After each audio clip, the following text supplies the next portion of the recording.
The 90-hour fortnightly driving limit. Most drivers get it wrong. Here's how it actually works.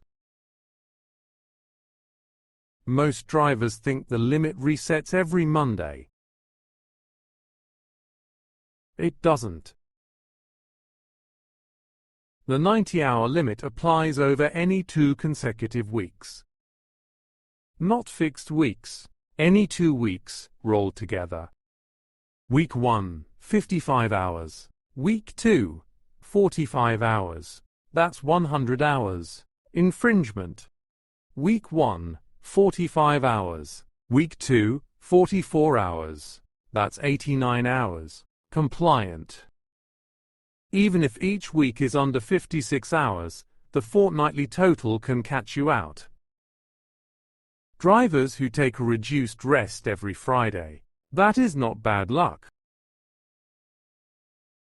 That is a pattern.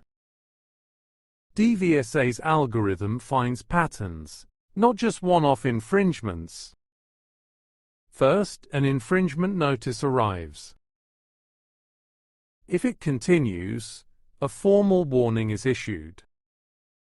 Keep pushing, and DVSA issues a prohibition. If patterns persist, the traffic commissioner calls a public inquiry. I have seen transport managers lose their repute over minor hours mistakes. The fix starts with communication. Download tachograph data weekly. Same day every week. No exceptions. Review reports for patterns. Flag any driver approaching 80 hours early. Talk to them before it becomes a problem. Prevention is always easier than cure. Keep 15 months of records. Audit ready at all times. The operators who survive public inquiries have systems to catch and fix mistakes. Proactive systems.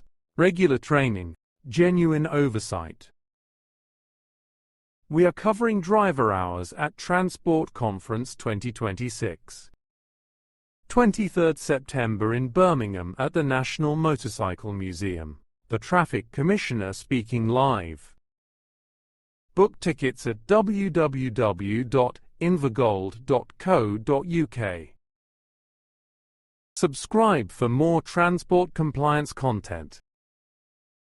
Link in the description. See you in the next video.